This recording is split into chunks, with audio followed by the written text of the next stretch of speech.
السلام عليكم ورحمة الله وبركاته. إن الحمد لله نحمده ونستعينه ونستغفره ونعوذ بالله من شرور أنفسنا ومن سيئات أعمالنا. من يهده الله فلا مضل له ومن يضلل فلا هادي له، وأشهد أن لا إله إلا الله وأشهد أن محمدا عبده ورسوله. أعوذ بالله من الشيطان الرجيم. بسم الله الرحمن الرحيم. سبحانك لا علم لنا إلا ما علمتنا إنك أنت العليم الحكيم. رب اشرح لي صدري ويسر لي أمري واحلل عقدة من لساني يفقه قولي. رب زدني علما. اللهم رب زدني علما. اللهم صل على محمد وعلى آل محمد كما صليت على إبراهيم وعلى آل إبراهيم إنك حميد مجيد.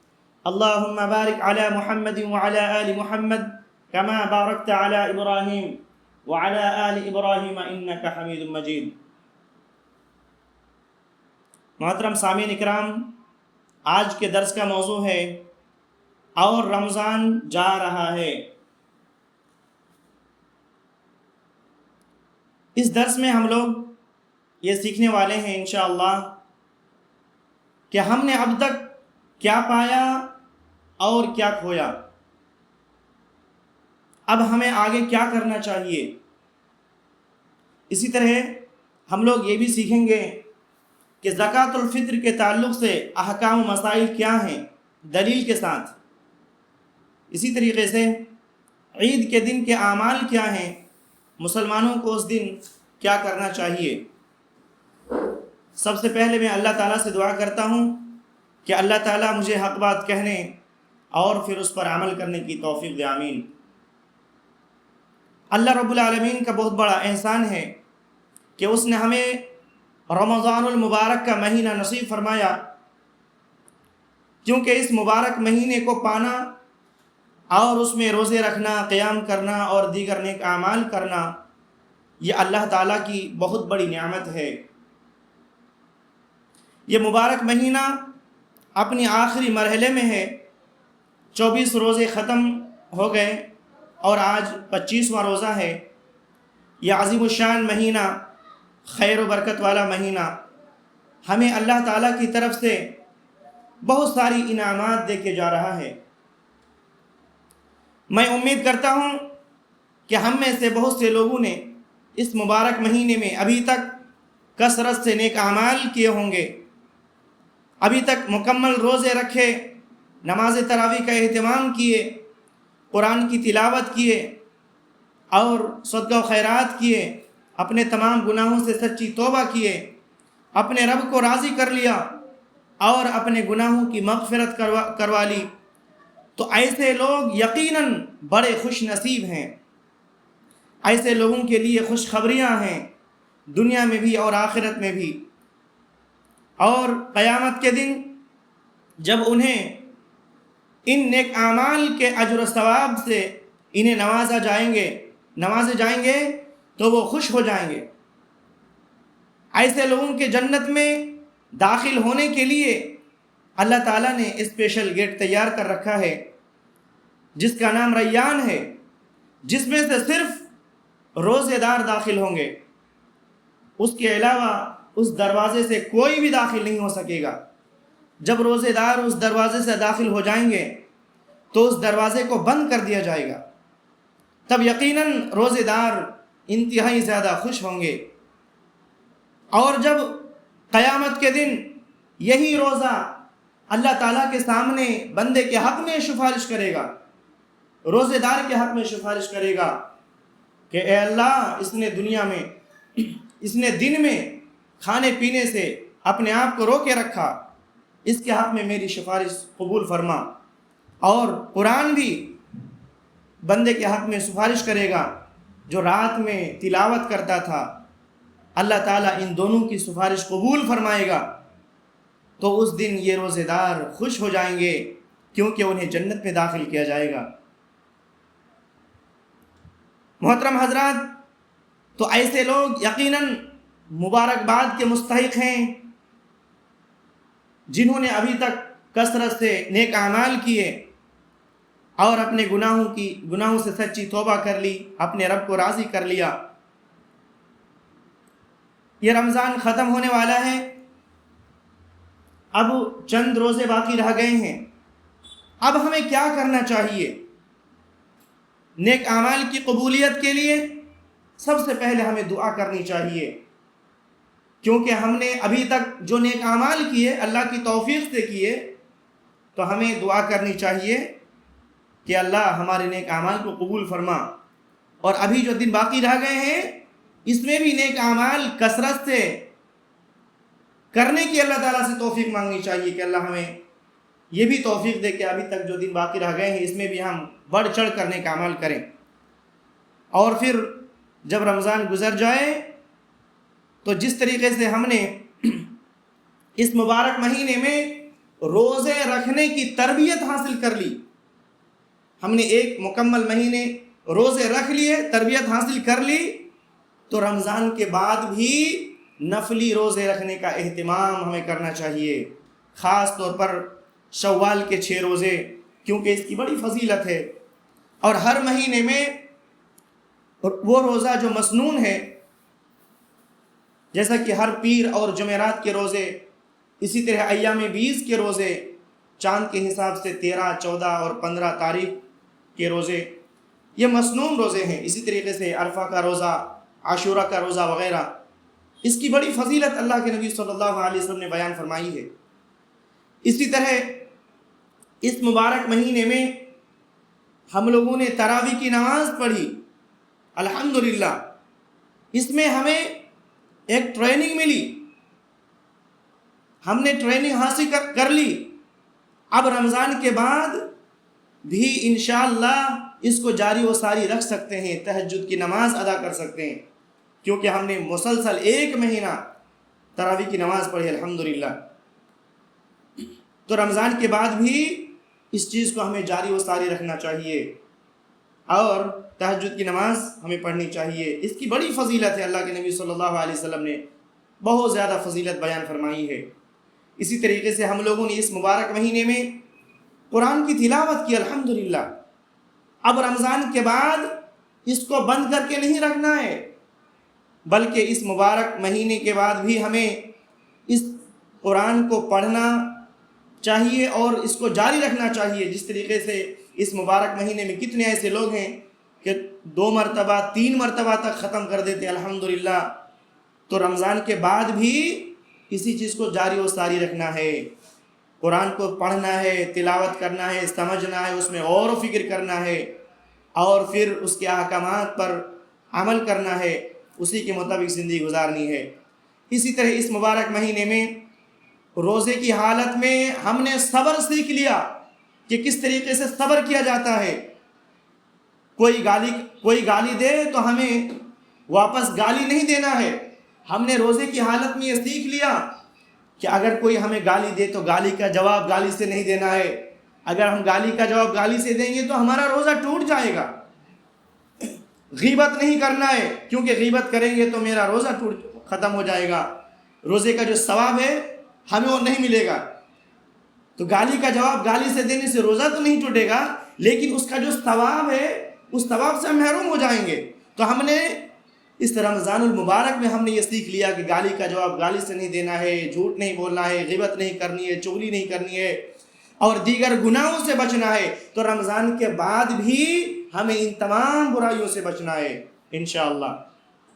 اسی طریقے سے رمضان المبارک میں 5 نمازوں کی پابندی جماعت کے ساتھ ہم نے اس کا اہتمام کیا الحمدللہ۔ تو اسی چیز کو ہمیں رمضان کے بعد بھی جاری و ساری رکھنا ہے، جب تک اللہ تعالیٰ ہمیں زندہ رکھے گا تب تک اس کو جاری و ساری رکھنا ہے۔ اللہ تعالیٰ نے فرمایا وَاعْبُدْ رَبَّكَ حَتَّى يَأْتِيَكَ الْيَقِينُ، اے نبی جب تک موت نہ آ جائے تب تک اپنے رب کی عبادت کرتے رہیے۔ سبحان اللہ، یعنی مرتے دم تک، جب تک موت کا فرشتہ ہمارے سامنے نہ آ جائے تب تک اللہ کی عبادت کرنی ہے، اللہ تعالیٰ کی فرمانبرداری کرنی ہے۔ تو جو ہم نے رمضان المبارک میں عبادت سیکھا پریکٹیکل، اس کو اب بعد میں بھی جاری و ساری رکھنا ہے۔ اللہ تعالیٰ ہم سب کو اس کی توفیق دے، آمین۔ محترم حضرات، ہم میں سے کچھ ایسے لوگ بھی ہوں گے جنہوں نے اس عظیم مہینے کو پانے کے باوجود ان کی زندگی میں ابھی تک کوئی تبدیلی نہیں آئی. انہوں نے ابھی تک نہ صحیح سے روزہ رکھا، نہ ہی تراویح کا اہتمام کیا، نہ ہی قرآن مجید کی تلاوت کی. یعنی جس طرح ان کی زندگی رمضان سے پہلے تھی، رمضان المبارک کا مہینہ انہیں ملا تب بھی ان کی زندگی تبدیل نہیں ہوئی، ان کی زندگی میں کوئی تبدیلی نہیں آئی.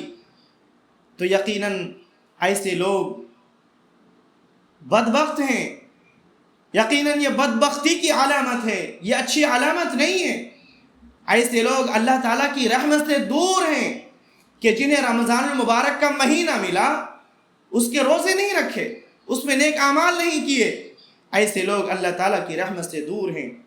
اور روزہ چھوڑنے والوں کو اللہ کے نبی صلی اللہ علیہ وسلم نے جو وعید سنائی ہیں، یہ لوگ اس وعید کے مستحق ہیں. نعوذ باللہ من ذالک. ایسے لوگوں کے لیے ابھی بھی وقت ہے، ابھی بھی موقع ہے کہ ابھی چند روزے باقی رہ گئے ہیں، ابھی بھی وہ اپنے گناہوں سے سچی توبہ کر لیں، اللہ تعالیٰ سے معافی مانگ لیں. اللہ تعالیٰ بڑا رحیم ہے، اللہ تعالیٰ بڑا بخشنے والا ہے، معاف کرنے والا ہے. اگر اللہ تعالیٰ کا بگڑا ہوا بندہ، گنہگار بندہ اللہ تعالیٰ سے معافی مانگ لیتا ہے، توبہ کر لیتا ہے، تو اللہ تعالیٰ اس سے بہت خوش ہوتا ہے اور اسے معاف کر دیتا ہے، تمام گناہوں کو معاف کر دیتا ہے. بس شرط ہے کہ سچی نیت کے ساتھ توبہ کرے اللہ تعالیٰ سے، اللہ تمام گناہوں کو معاف کر دیتا ہے. صحیح مسلم میں نبی کریم صلی اللہ علیہ وسلم فرماتے ہیں، اللہ کا بندہ جب توبہ کرتا ہے تو اللہ تعالیٰ اس کی توبہ پر اس آدمی سے زیادہ خوش ہوتا ہے جو کسی صحرا میں، ریگستان میں، جنگلوں میں اپنی سواری پر جا رہا ہو، پھر وہ سواری چپکے سے کہیں بھاگ جائے، چلی جائے، اور اس پر اس آدمی کے کھانے پینے کے سامان بھی ہو، پھر وہ آدمی اسے تلاش کر کے مایوس ہو جائے اور ایک درخت کے سائے تلے آ کر لیٹ جائے، اور وہ اپنی سواری سے بالکل مایوس ہو چکا ہو، بلکہ اسے اپنی موت کا یقین ہو چکا ہو، کیونکہ وہاں نہ کوئی کھانا پینا ہے اور نہ کوئی بچانے والا ہے. پھر اچانک وہ سواری اس کے سامنے آ کر کھڑی ہو جائے اور وہ آدمی اپنی سواری کے نکیل کو تھام لے اور انتہائی خوشی میں اس کے منہ سے یہ الفاظ نکل جائے، اے اللہ تو میرا بندہ ہے اور میں تیرا رب ہوں.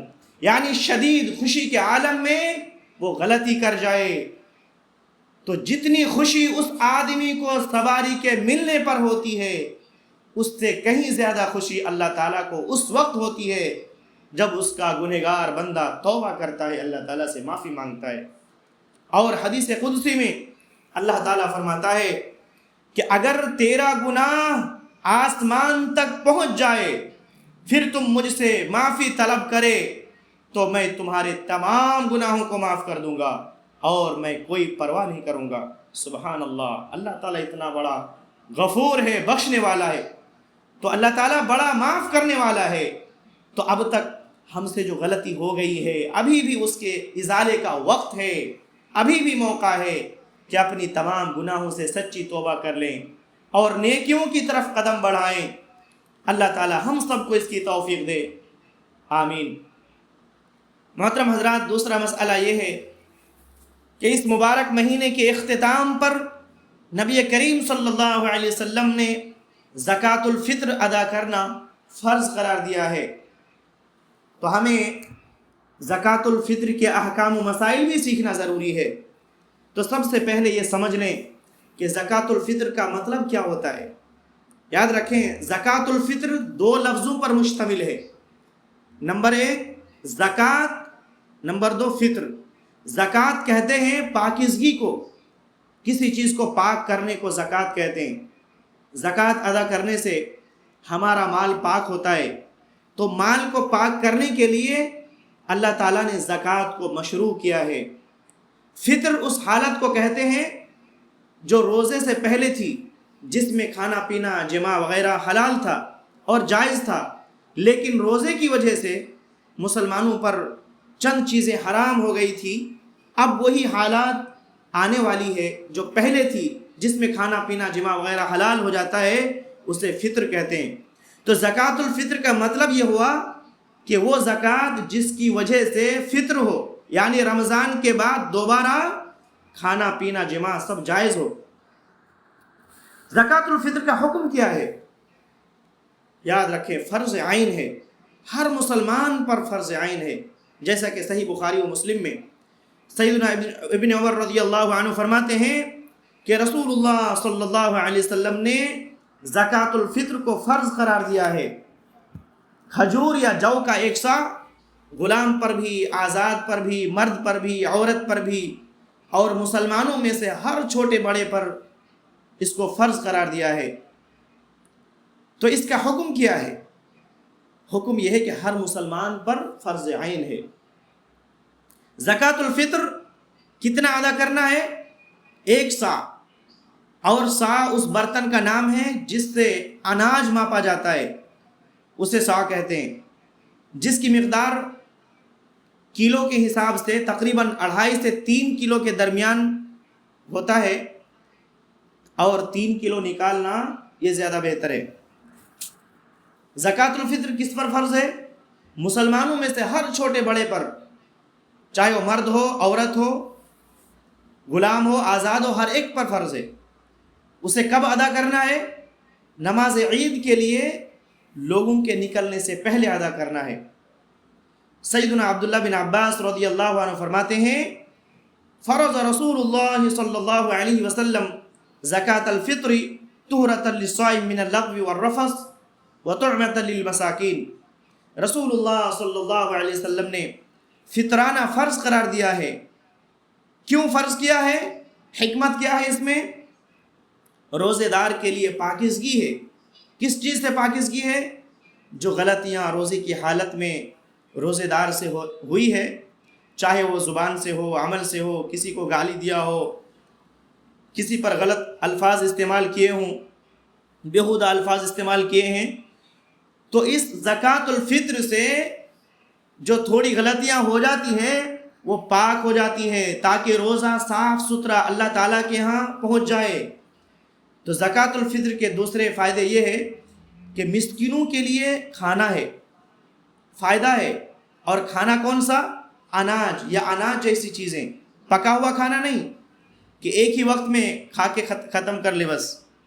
اناج اس لیے رکھا گیا ہے، اس میں حکمت یہ ہے، چاہے چاول ہو، گندم ہو یا جو ہو، تاکہ فقیر اور مسکین لمبے عرصے تک اس سے فائدہ اٹھا سکیں۔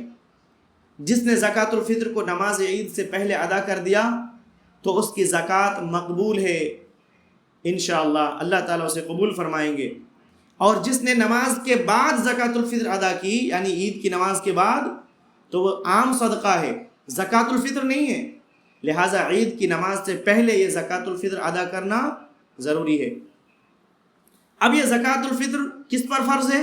ہر مسلمان پر فرض ہے، جیسا کہ پہلے میں بتا چکا ہوں۔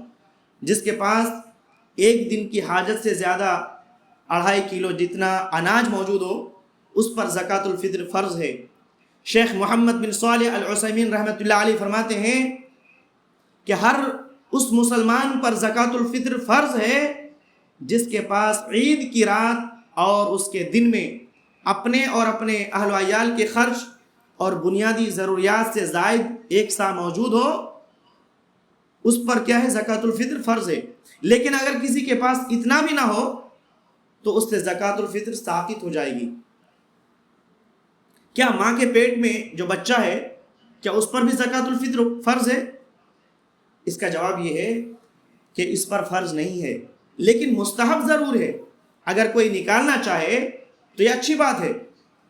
سیدنا عثمان بن عفان رضی اللہ عنہ ایسا کرتے تھے، یعنی اگر ماں کے پیٹ میں بچہ رہتا تو حضرت عثمان بن عفان رضی اللہ عنہ اس کی طرف سے بھی زکوٰۃ الفطر ادا کرتے تھے۔ زکوٰۃ الفطر کون نکالے گا؟ جو گھر کا سربراہ ہے، جس کے ذمے گھر کا خرچ ہے، وہ نکالے گا اپنی طرف سے اور اپنی بیوی بچوں کی طرف سے، اور ہر اس شخص کی طرف سے جو اس کے ماتحت میں ہے، اس کی طرف سے نکالے گا۔ زکوٰۃ الفطر کا مستحق کون ہے؟ یہ بھی جاننا بہت ضروری ہے، کیونکہ اس تعلق سے بہت بڑی گڑبڑی ہوتی ہے۔ بعض لوگ کسی کو بھی دیتے ہیں، مسجد میں بھی دیتے ہیں، مدرسے والوں کو بھی دیتے ہیں، اور بھی بہت سارے اس طریقے سے مطلب پیسہ اس کو خرچ کر دیا جاتا ہے، زکوٰۃ الفطر کو دیا جاتا ہے. تو یہ جاننا بہت ضروری ہے کہ زکوٰۃ الفطر کا مستحق کون ہے، کس کو دینا چاہیے. یاد رکھیں زکوٰۃ الفطر کا مستحق صرف فقیر اور مسکین ہے، ان کے علاوہ کسی کو دینا جائز نہیں ہے، کیونکہ حدیث میں آیا ہے طعمۃ للمساکین، مسکینوں کے لیے کھانا ہے. علامہ ابن القیم رحمۃ اللہ علیہ فرماتے ہیں کہ زکوٰۃ الفطر کی بابت رسول اللہ صلی اللہ علیہ وسلم کا طریقہ یہ تھا کہ آپ صلی اللہ علیہ وسلم اسے صرف مساکین پر یعنی مسکینوں پر تقسیم کرتے تھے، اور قرآن میں مذکور 8 قسموں پر تقسیم نہیں کرتے تھے. یعنی جو فرض زکوٰۃ ہے اس کے مستحقین کتنے ہیں؟ 8 ہیں، ان میں تقسیم نہیں کرتے تھے، صرف فقراء و مساکین پر ہی تقسیم کرتے تھے. اور صحابہ کرام بھی ایسا ہی کرتے تھے. نبی کریم صلی اللہ علیہ وسلم کے نقش قدم پہ چلتے ہوئے صحابہ کرام بھی صدقۃ الفطر کو فقراء و مساکین پر تقسیم کرتے تھے، اور پھر ان کے بعد صحابہ کے بعد تابعین تبع تابعین بھی ایسا ہی کرتے تھے. اب سوال یہ ہے کہ کیا زکوٰۃ الفطر میں پیسہ دینا جائز ہے؟ اس لیے کہ اکثر و بیشتر جب یہ وقت آتا ہے تو لوگوں کو دیکھا جاتا ہے کہ پیسہ دیتے ہیں، کہتے ہیں کہ بہت سارے لوگ، بہت فقراء و مساکین اناج نہیں لینا چاہتے، غلہ نہیں لینا چاہتے، تو ہم مجبوری میں کیا کرتے ہیں؟ پیسہ دیتے ہیں. تو کیا پیسہ دینا جائز ہے؟ دے سکتے ہیں پیسہ؟ یاد رکھیں اس کا جواب یہ ہے کہ پیسہ دینا جائز نہیں ہے، صرف اناج یا اناج جیسی چیزیں دینا ہے. اناج کا مطلب مثلا گندم ہے، جو ہے، چاول ہے، اور اناج جیسی چیزیں جیسے کھجور وغیرہ یہ دینا جائز ہے. اس کے علاوہ دوسری چیزیں دینا جائز نہیں ہے. یعنی اگر کوئی پیسہ دے تو یہ جائز نہیں ہے. اگر زکوٰۃ الفطر میں نقدی قیمت یعنی پیسہ یا مال نکالنا جائز ہوتا تو نبی کریم صلی اللہ علیہ وسلم کے زمانے میں بھی نقد موجود تھا، درہم و دینار موجود تھے، آپ صلی اللہ علیہ وسلم ضرور اس کی رہنمائی فرماتے اور صحابہ کرام اس پر عمل پیرا ہوتے، جبکہ وہ اس زمانے سے زیادہ مال کے محتاج تھے. اور جمہور اہل علم کی رائے یہی ہے کہ زکوٰۃ الفطر میں غلہ ہی نکالنا ہے، قیمت نہیں. چنانچہ امام مالک رحمۃ اللہ علیہ فرماتے ہیں کہ زکوٰۃ الفطر کے بدلے سامان یعنی قیمت ادا کرنا کافی نہیں ہے. امام شافعی رحمۃ اللہ علیہ اپنی کتاب الام میں فرماتے ہیں زکوٰۃ الفطر میں قیمت ادا کرنا کافی نہیں ہے. امام نووی رحمۃ اللہ علیہ فرماتے ہیں بیشتر فقہا نے قیمت ادا کرنے کو ناجائز قرار دیا ہے، اور بہت سے اقوال علماء کے موجود ہیں جس سے یہ بات واضح ہے کہ زکوٰۃ الفطر میں صرف اناج ہی دینا ہے، پیسہ نہیں دینا ہے. تو ہمیں وہی کام کرنا چاہیے جس کا حکم ہمیں شریعت نے دیا ہے، نبی کریم صلی اللہ علیہ وسلم نے دیا ہے، سلف صالحین کا جس پر عمل رہا ہے ہمیں بھی وہی کرنا چاہیے. بعض لوگ مختلف دلائل لے کر آتے ہیں کہ دیکھو یہ دلیل ملتی ہے، یہ دلیل ملتی ہے، لیکن وہ دلیل صریح نہیں ہے. نبی کریم صلی اللہ علیہ وسلم اور صحابہ کرام کا اس پر ایسا عمل نہیں تھا، تو ہمیں وہ کام نہیں کرنا چاہیے. جو نبی کریم صلی اللہ علیہ وسلم اور صحابہ کرام جس پر عمل نہیں کرتے تھے وہ ہمیں نہیں کرنا چاہیے. ہمیں وہی کرنا چاہیے جو نبی کریم صلی اللہ علیہ وسلم، سلف صالحین یعنی صحابہ کرام اور ان کے شاگرد تابعین تابع تابعین محدثین جو کرتے تھے، ہمیں بھی وہی کرنا چاہیے. اللہ تعالی ہم سب کو اس کی توفیق دے، آمین. محترم حضرات، زکوٰۃ الفطر کہاں ادا کرنا چاہیے؟ یاد رکھیں جو جہاں ہے وہیں ادا کرنا چاہیے. لیکن اگر کوئی باہر رہتا ہے، دوسرے کنٹری میں رہتا ہے یا دوسرے شہر میں رہتا ہے، اور اس کے علاقے میں ان کے کوئی رشتہ دار ہے جو فقیر ہے، مسکین ہے، وہ بھیجنا چاہتا ہے تو اس میں کوئی حرج نہیں ہے، بھیج سکتا ہے. علامہ ابن القیم رحمۃ اللہ علیہ فرماتے ہیں کہ بندہ مسلم وہاں پر زکوٰۃ الفطر نکالے جہاں وہ مقیم ہے، یعنی جہاں وہ رہتا ہے، یہی افضل ہے اور یہی احتیاط کا تقاضا ہے. لیکن اگر ضرورت کے پیش نظر دوسری جگہ بھیجے تو اس میں بھی کوئی حرج نہیں ہے. اسی طریقے سے زکوٰۃ الفطر نکالنے کا وقت کیا ہے؟ اس تعلق سے یہ بات ذہن میں رکھیں کہ اس کے 3 اوقات ہیں. پہلا وقت ہے جائز وقت، جائز وقت کب ہے؟ عید کے دن سے 1 یا 2 دن پہلے، عید کے دن سے 1 یا 2 دن پہلے یہ جائز وقت ہے، یعنی 28-29 کو اگر کوئی صدقۃ الفطر دینا چاہیں تو دے سکتے ہیں، جائز ہے، لیکن اس سے پہلے نہیں دے سکتے، کیونکہ صحابہ اکرام کا معمول تھا کہ وہ زکوٰۃ الفطر عید کے 1 یا 2 دن پہلے نکالتے تھے۔ ہاں، اگر کوئی شخص اپنے ملک میں پیسہ بھیج چکا ہے تو اس کو تاکید کرے، یعنی ایک انسان ہے جو دوسرے کنٹری میں رہتا ہے یا دوسرے شہر میں رہتا ہے اور وہ اپنے علاقے کے جو مساکین ہیں، ان کے رشتہ دار مسکین ہیں یا فقیر ہیں یا دوسرے لوگوں کو دینا چاہتا ہے اور وہ پیسہ بھیج چکا ہے، تو ان کو نصیحت کرے، تاکیدی حکم کرے کہ وہ 28 کے بعد ہی ان کو تقسیم کریں۔ صحیح بخاری میں عبداللہ بن عمر رضی اللہ عنہ فرماتے ہیں، لوگ عید الفطر سے 1 یا 2 دن پہلے بھی زکوٰۃ الفطر دیا کرتے تھے، یعنی صحابہ کرام ایسا کرتے تھے، وہ بیان کر رہے ہیں۔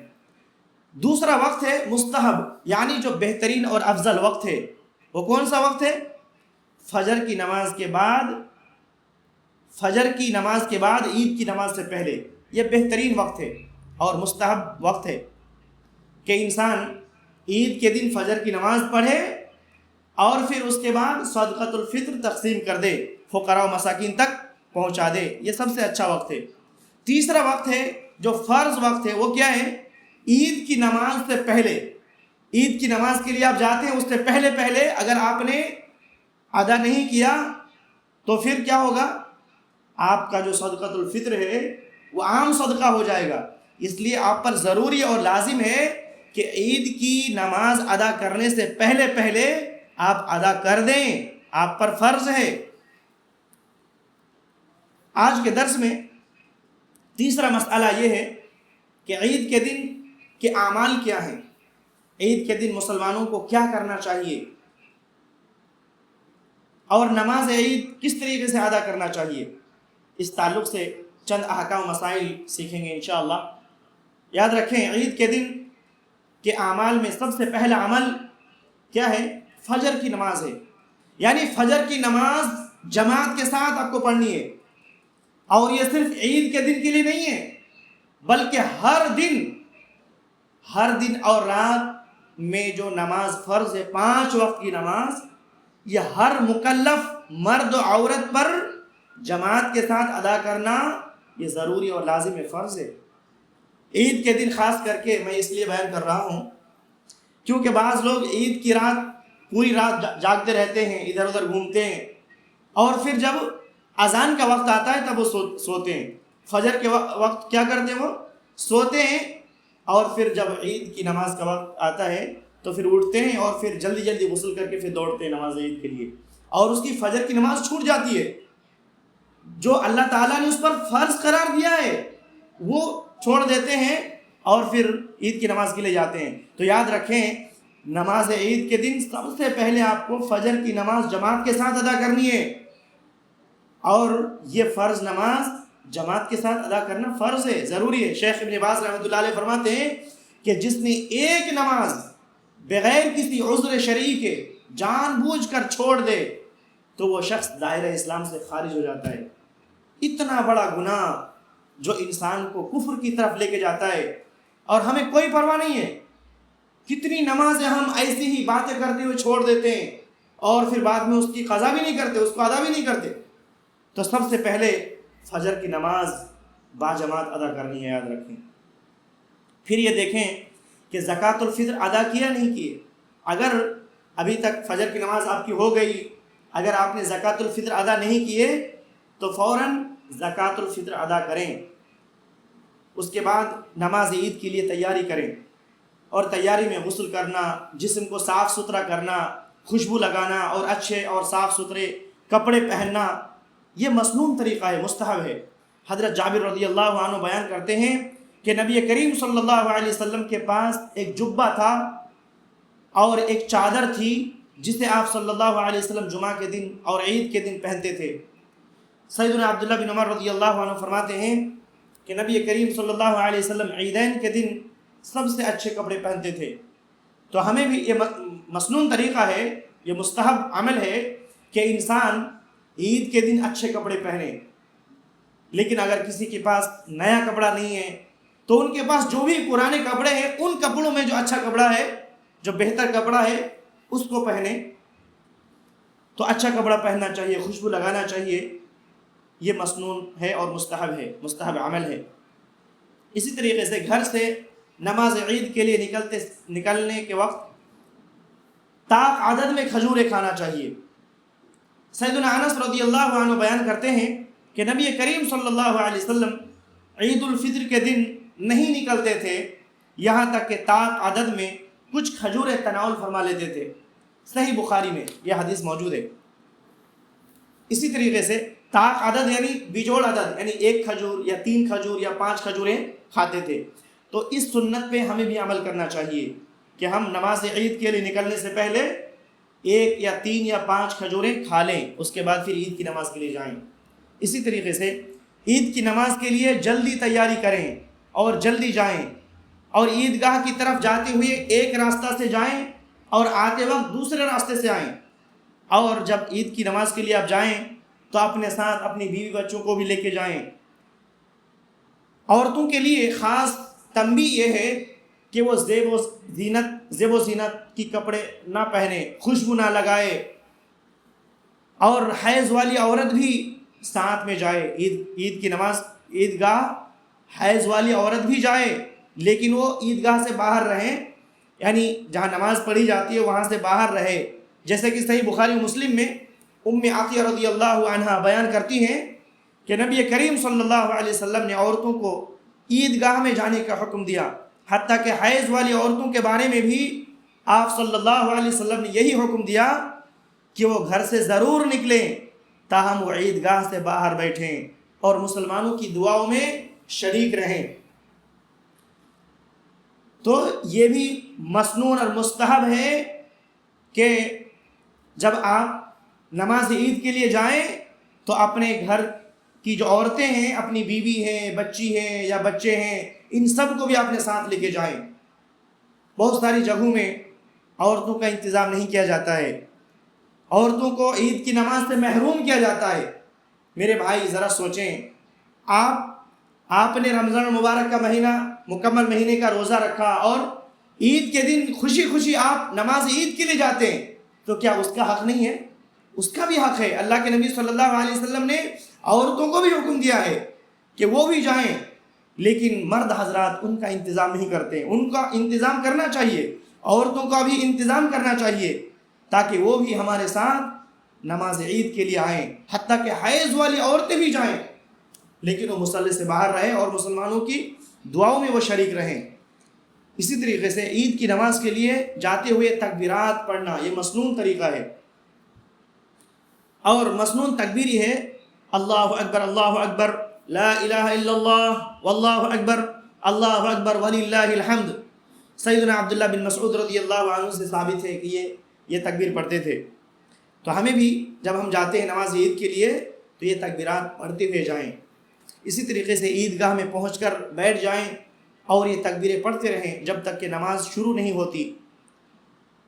اب نماز پڑھنے کا طریقہ کیا ہے یہ بھی جان لیں۔ عیدین کی نماز بغیر اذان اور بغیر اقامت کے ہوتی ہے، اور اس میں 2 رکعت نماز پڑھی جاتی ہے۔ پہلی رکعت میں 7 تکبیریں ہوتی ہیں اور دوسری رکعت میں 5 تکبیریں ہیں۔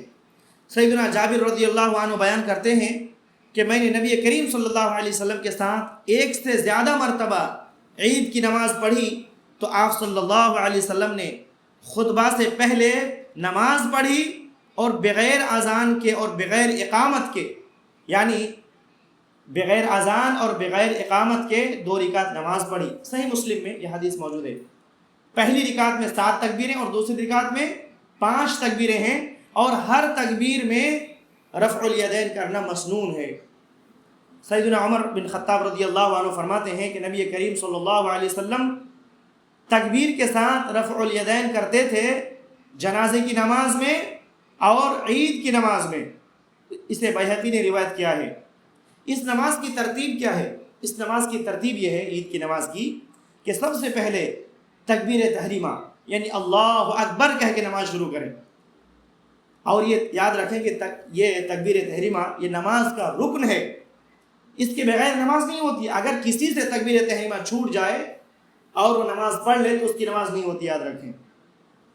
پھر دعائے استفتاح جسے ہم دعائے ثنا کہتے ہیں، دعائے ثنا پڑھیں گے، پھر 6 تکبیریں پڑھیں گے اور ہر تکبیر میں کیا کریں گے؟ رفع الیدین کریں گے، اور اس کے بعد اعوذ باللہ من الشیطان الرجیم اور بسم اللہ الرحمن الرحیم پڑھ کر سورۃ الفاتحہ پڑھیں گے۔ امام کے لیے مسنون یہ ہے، جو امام نماز پڑھاتے ہیں اس کے لیے مسنون یہ ہے کہ پہلی رکعت میں سورۃ الفاتحہ کے بعد سورۃ الاعلیٰ پڑھے، اور دوسری رکعت میں سورۃ الفاتحہ کے بعد سورۃ الغاشیہ پڑھے، یا پہلی رکعت میں سورۃ الفاتحہ کے بعد سورہ قاف پڑھیں اور دوسری رکعت میں سورۃ القمر پڑھے۔ یہ صحیح مسلم میں یہ حدیث موجود ہے۔ نماز کے بعد خطبہ سننے کے لیے بیٹھ جائیں۔ بعض لوگ کیا کرتے ہیں کہ جیسی نماز ختم ہوئی وہ فوراً مسجد سے عیدگاہ سے نکل جاتے ہیں اور خطبہ نہیں سنتے ہیں، جبکہ خطبہ سننا یہ سنت ہے اور خطبہ نہ سننا یہ خلاف سنت ہے۔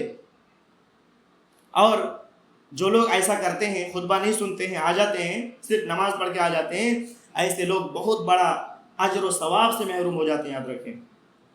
تو خطبہ ختم ہونے کے بعد خطبہ مکمل سنیں، اس کے بعد جب خطبہ ختم ہو جائے تو گھر آئیں، اور گھر آتے وقت یاد رکھیں کہ جس راستے سے آپ گئے تھے آتے وقت راستہ بدل دیں، دوسرے راستے سے آئیں۔ یہ کیا ہے؟ مسنون طریقہ ہے، یہ نبی کریم صلی اللہ علیہ وسلم کی سنت ہے۔ سیدنا عبداللہ بن عمر رضی اللہ عنہ فرماتے ہیں کہ نبی کریم صلی اللہ علیہ وسلم عید کے دن ایک راستے سے گئے اور دوسرے راستے سے واپس آئے، تو ہمیں بھی اس سنت پر عمل کرنا چاہیے۔ اسے ابو داؤد نے روایت کیا ہے اور علامہ البانی رحمۃ اللہ علیہ نے اسے صحیح قرار دیا ہے۔ عید کے دن اپنے رشتہ داروں کو عید مبارک دینا چاہیے، اور بعض صحابہ اکرام عید کے دن ایک دوسرے سے ملتے تو یہ الفاظ کہتے، تقبل اللہ منا ومنکم صالح الاعمال، اللہ تعالی ہمارے اور آپ کے نیک اعمال کو قبول فرمائے۔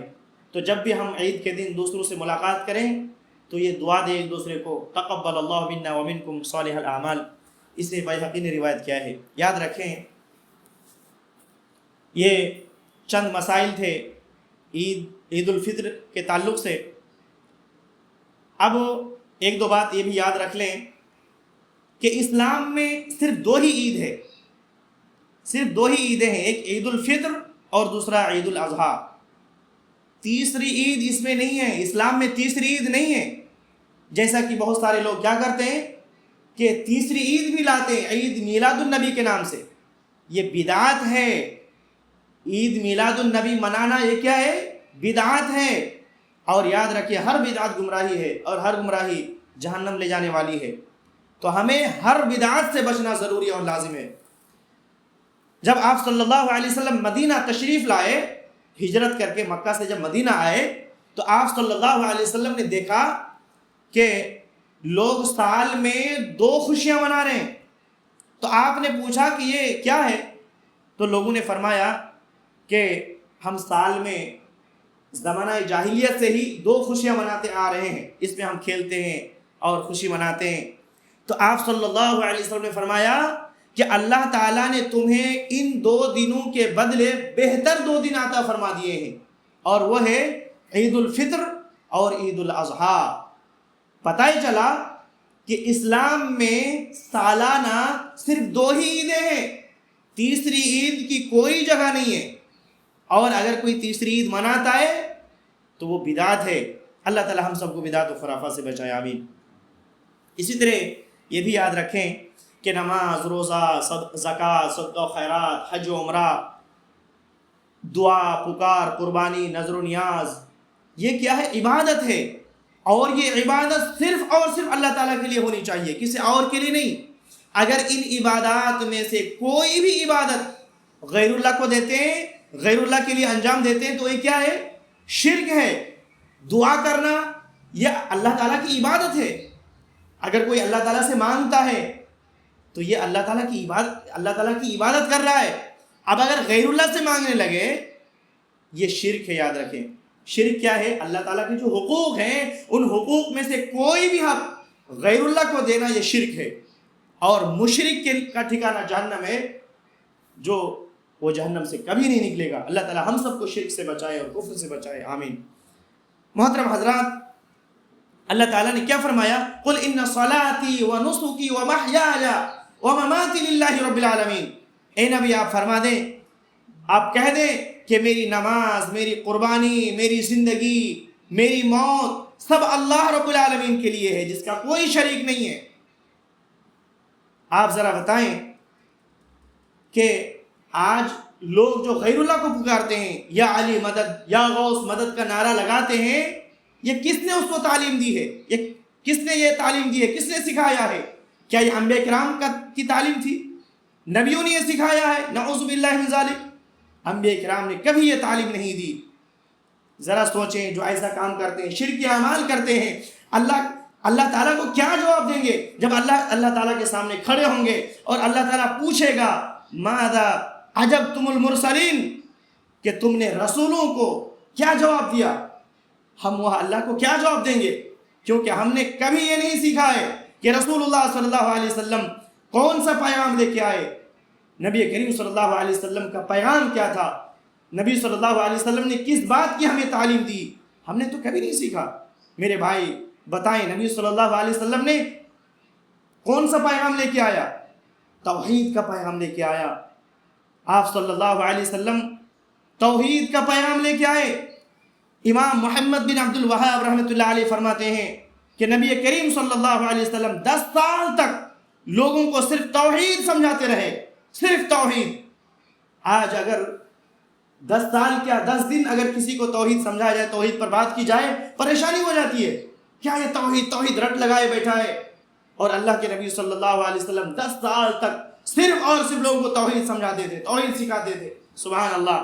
آج کتنے ایسے لوگ ہیں جو لا الہ الا اللہ اور محمد الرسول اللہ پڑھتے ہیں اور توحید سننا پسند نہیں کرتے۔ توحید کیا ہے، شرک کیا ہے، جب اس پر بات کی جاتی ہے تو وہ چڑھنے لگتے ہیں، وہ پریشان ہو جاتے ہیں، کہتے ہیں کہ تفرقہ والی بات کرتا ہے۔ ارے توحید سے تفرقہ پیدا ہوتا ہے، شرک سے تفرقہ پیدا ہوتا ہے، توحید اور شرک کی بات نہ کرو، نعوذ باللہ من ذالک۔ جو انبیاء کا پیغام ہے، نبی اور رسول جو پیغام لے کے آئے، توحید کا پیغام لے کے آئے، آج لوگ وہ اپنے آپ کو مسلمان کہتے ہیں اور توحید و شرک کو سننا پسند نہیں کرتے، نعوذ باللہ من ذالک۔ میرے بھائیوں، تو ہم جو سیکھ رہے ہیں، علم حاصل کر رہے ہیں، تو ہمیں سب سے زیادہ جس چیز پہ فوکس کرنا چاہیے، جس چیز کو سیکھنا چاہیے، وہ کیا ہے؟ توحید ہے۔ توحید کو ہمیں سب سے زیادہ بہترین طریقے سے سیکھنے کی ضرورت ہے، شرک کو بھی سمجھنے کی ضرورت ہے، تاکہ ہم توحید کو اپنا سکیں اور شرک سے بچ سکیں۔ اللہ تعالی ہم سب کو اس کی توفیق دے، اللہ تعالی ہم سب کو نیک اعمال کی توفیق دے، آمین۔ محترم حضرات، آخر میں ایک اعلان یہ ہے کہ ہمارے جو سلسلہ وار دروس بند ہو گئے تھے رمضان میں، اب چونکہ رمضان ختم ہونے جا رہا ہے تو اگلے ہفتے سے انشاءاللہ وہ دروس شروع کرنے ہم جا رہے ہیں انشاءاللہ۔ جیسے ہر جمعرات کو عشاء کے بعد جو درس ہوتا تھا وہ انشاءاللہ شروع ہو جائے گا، اور ان کی ٹائمنگ کیا رہے گا، اس کی تفصیلات، اور اس کے بعد جو اور بھی دروس چل رہے تھے یہ سب کا ٹائمنگ کیا رہے گا، اس کی تفصیلات انشاءاللہ جو بھی ہم لوگ ڈیسائیڈ ہوگا گروپ میں ڈال دیں گے۔ تو اگر آپ میں سے کوئی گروپ میں نہیں ہے تو اس نمبر کو نوٹ کر لیں تاکہ آپ کو بتا دیا جائے۔ نمبر ہے 8291439833۔ اس نمبر کو آپ نوٹ کر لیں، اور تاکہ آپ کو اس نمبر پہ جو بھی تفصیلات ہیں وہ بتا دیا جائے۔ عورتوں کے الگ گروپ ہیں اور مردوں کے الگ الگ گروپ ہیں، تو آپ کو اس حساب سے گروپ میں ایڈ کر دیا جائے گا انشاءاللہ، تاکہ آپ کو دروس کے تعلق سے جو بھی معلومات ہے وہ بھیج دیا جائے۔ فجزاک اللہ خیرہ وبارک اللہ فیک۔ اللہ تعالیٰ سے ہم دعا کرتے ہیں الہ العالمین تو ہمیں کتاب و سنت کو صحیح سے سمجھنے اور اس کے احکامات پر عمل کرنے کی توفیق دے، آمین۔ وآخر دعوانا ان الحمدللہ رب العالمین۔ سبحانک اللہم وبحمدک واشہد ان لا الہ الا اللہ واستغفرک واتوب الیک۔ السلام علیکم ورحمۃ اللہ وبرکاتہ۔